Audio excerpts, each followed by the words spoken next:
No vídeo de hoje do canal do Nicola eu vou contar para você quem é o zagueiro uruguaio que negocia com o Corinthians, vou explicar como o Palmeiras vê essa situação envolvendo o Bruno Henrique e o futebol chinês, vou dar detalhes sobre as situações de Ronaldo, volante do Flamengo, que ainda não se apresentou no Santos, e o porquê da não renovação até agora do contrato do Diego Pituca, vou dar números sobre o maior investimento da história do São Paulo nas categorias de base para 2019, além de contar como o Grêmio pretende convencer o Corinthians a liberar o Juninho Capixaba, e vou contar como é que o Bahia fez o maior investimento da sua história, a contratação de Fernandão.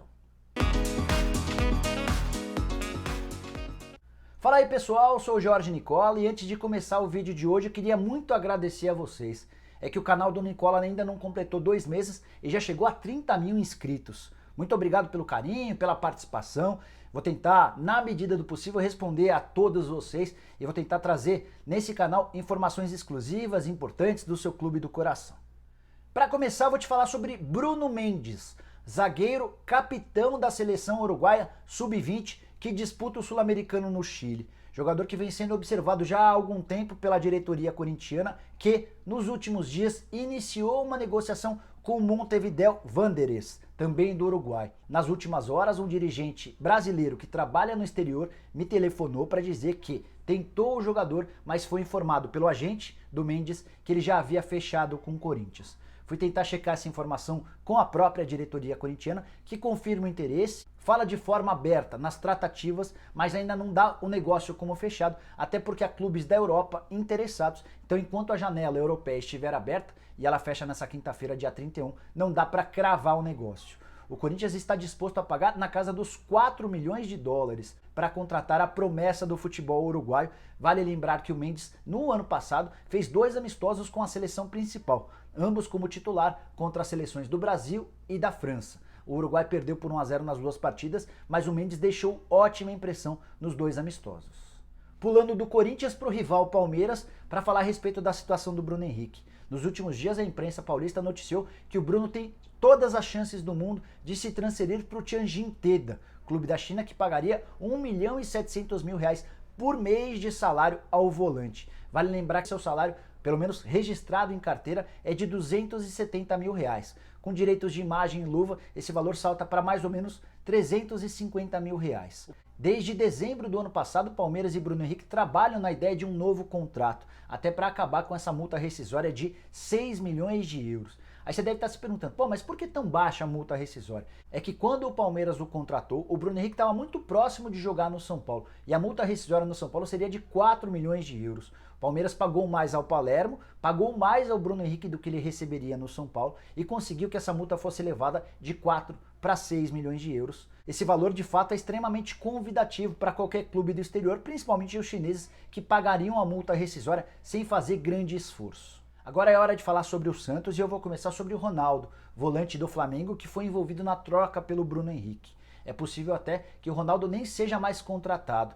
É que, depois de oferecer um aumento salarial para o Ronaldo, que ganha R$30.000 no Flamengo e passaria a ganhar mais de R$100.000 no Santos, o Peixe foi informado pelo empresário do volante, o André Cury, que o negócio só sairia se tivesse R$250.000 de luvas, prêmio pela assinatura de contrato e outros R$150.000 de comissão.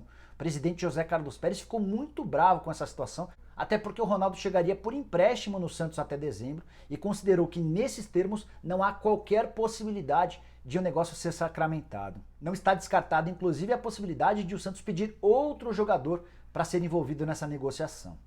Sobre Pituca, há mais de um ano o Santos tenta renovar o contrato do volante, que é titular e joga muita bola. No começo desse ano, as partes se entenderam e ficou combinado que o Pituca saltaria de R$42.000 por mês de salário para R$130.000. Porém, o acordo ainda não foi assinado porque o empresário do Pituca quer R$600.000 de comissão.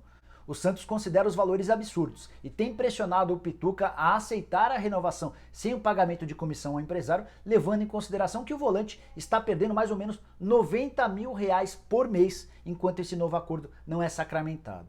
Hora de falar sobre a base do São Paulo, que começou 2019 com o pé direito, depois da conquista da Copa São Paulo de Juniores. Conversei com o Canassa, que é o diretor responsável pelas categorias de base do São Paulo, e ele me garantiu que, em 2019, haverá o maior investimento da história do São Paulo em Cotia. O São Paulo gasta, na média, 24 milhões de reais por temporada, com seu centro de treinamento e na manutenção de mais de 400 atletas, em todas as categorias, do sub-9 até os 22 anos de idade. Esse investimento recorde também está atrelado a melhorias na infraestrutura do CT de Cotia. A ideia do São Paulo é inaugurar em mais ou menos 60 dias um campo de grama sintética que será utilizado em dias de muita chuva e também torres de iluminação para o estádio em Cotia. Assim, as categorias de base do São Paulo também poderão jogar por lá à noite. Chegou a hora de falar sobre o Grêmio e o Juninho Capixaba, que vive grande fase com a camisa do tricolor.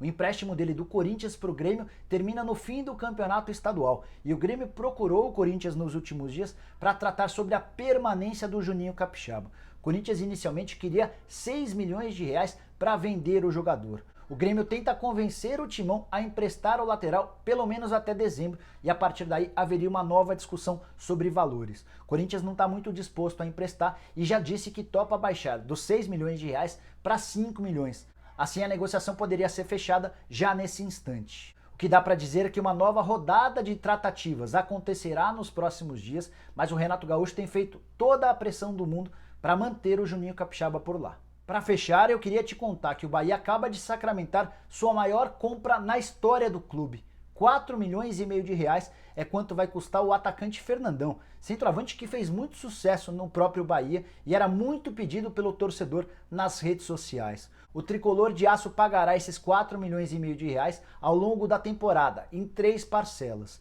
E ele vai disputar a posição com o Gilberto. É bom frisar, inclusive, que o Bahia está formando um time bastante interessante para a temporada. Além dessa disputa legal pela camisa 9, ainda há alguns outros reforços fechados pelo Diego Serri, que é o executivo de futebol do Bahia, que para mim são bastante interessantes. Por exemplo, o Arthur, ponta esquerda que não teve espaço no Palmeiras, foi contratado pelo empréstimo. O Douglas, que surgiu muito bem na base do Fluminense e não conseguiu jogar no Corinthians, também ficará no Bahia por empréstimo. O Shailon, que na base do São Paulo era considerado um dos meias mais promissores do país. No time principal também teve dificuldade, é outro que vai por empréstimo ao Bahia com a expectativa de vingar no time da Série A.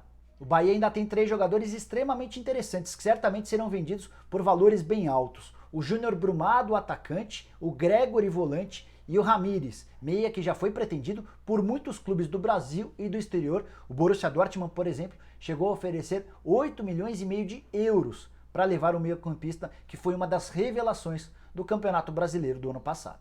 Bom, por enquanto é isso. Volto a qualquer momento com mais informações de mercado. Queria pedir, antes de encerrar o vídeo, para que você dê um like, para que você se inscreva no canal, caso você ainda não tenha feito, e acione o sininho.